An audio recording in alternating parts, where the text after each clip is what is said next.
Hi, now I want to go through your syllabus to let you know some of the more critical things to understand about your syllabus. And if you look at the first page, you might just see the word asynchronous. Well, asynchronous just means that we don't take this course at any particular time. We don't have to meet at a particular day or a particular time. That's known as synchronous.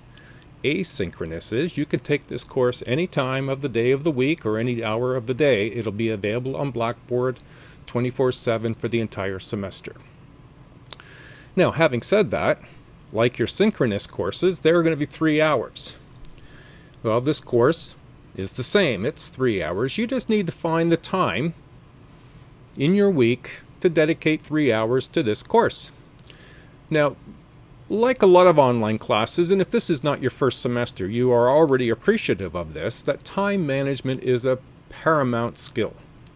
So please use a calendar. Now, if you go to in Blackboard, and I'll show this in the orientation video that I do about walking you through Blackboard, I have a folder in Blackboard. It's called Support Videos, and one of them walks you through how to put your content into a calendar and have alerts that remind you about things. So take a moment to go to Support Videos and have a look what I have there. Now, I comment here on the first page as well about no extensions. Now, you can have extensions in advance of due dates provided you adhere to the college regulations and policies. If you have a disability, please reach out to the Disability Services and Student Services, and they'll help you with an accommodation letter, which will be sent to me, and I will make accommodations accordingly. No other exemptions will be permitted.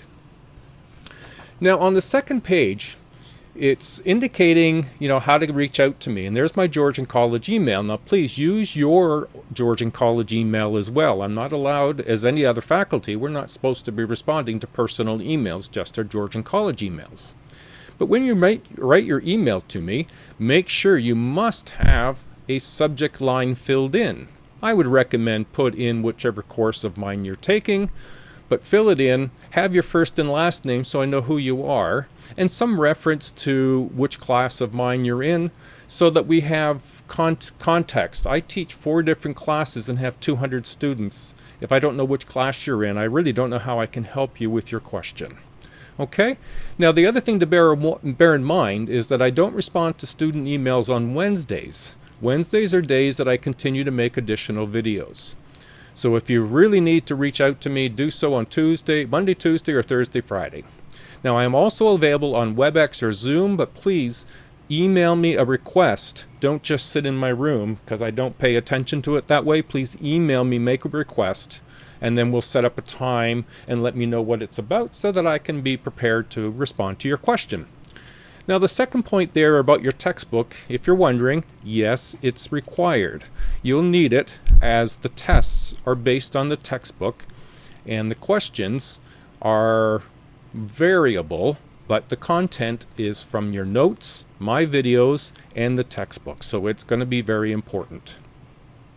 Now, what you're seeing in the week-to-week expectations is the content looking at what week we're in, week 1 through to week 14, that's a full semester, what the topic will be, what textbook chapters are to be read, what content will be online, and the weight or the value of the content that you're expected to do. And you'll see there that the first thing to do is to watch the orientation quiz. Now, I've put that video in the first announcement.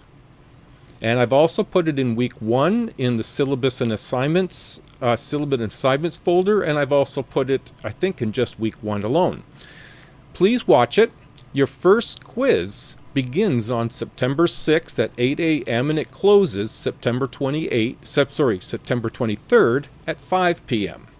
And that quiz, it's just on the content of the video called Orientation Video that I posted in the announcement, and some content from your syllabus. It's just to assist you to get aware of what's important and how to use your syllabus.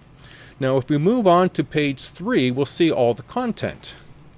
Now, you'll notice that the weeks run right through to week 14. The content is directly from your textbook, so it gives you some anchor points about where to be looking.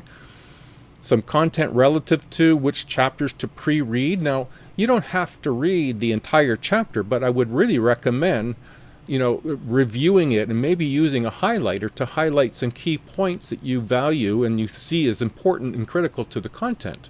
Then when you watch my videos and go along with my content and with the content of the textbook, it really helps you get a good handle on the material and prepares you for the tests. Now you'll see in the column there that's of the online content, you have journals, tests, and of course your assignment.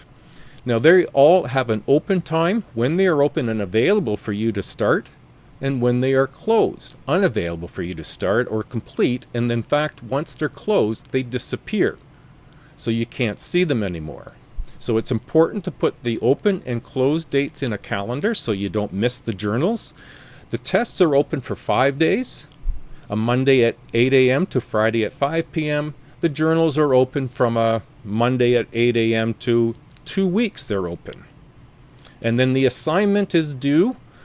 It's due in a journal, so you post your PDF of your journal plus the other content, and you put that in on the date in the journal.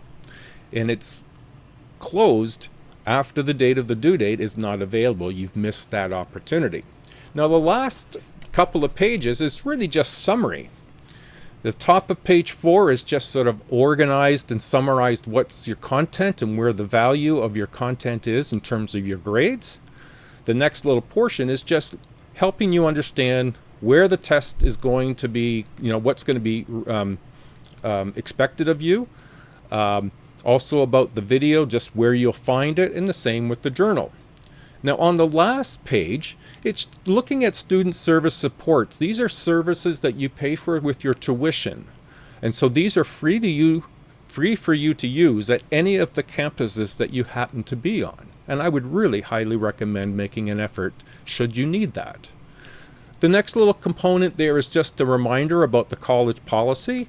The academic rights and responsibilities is the first link, the second is academic integrity, and the third is the test and examination regulations. You should be familiar with those should those dates and times come up and you struggle. Please reach out and get some assistance before you find it too difficult to manage. And lastly, and this is partly why I put it in here, is that sometimes it's the overwhelming expectations that students might have where you feel you've left things to the last minute and you're in a rush. That is oftentimes when plagiarism becomes an issue. So please be fully aware of what academic honesty and plagiarism is. And I've put a little blurb there to help you with that. Okay, now I hope this has been helpful. This is about your syllabus. Your syllabus is kind of like a compass and a map. It helps you negotiate your way around the semester and ensure you don't miss things that are of value and contribute to your grades. So I hope this is helpful. Please take some time to view the video on your assignment and the journals as well. All right, everybody, good luck, and make sure you do the orientation video and the orientation quiz. All right now, see you in the next video. Bye now.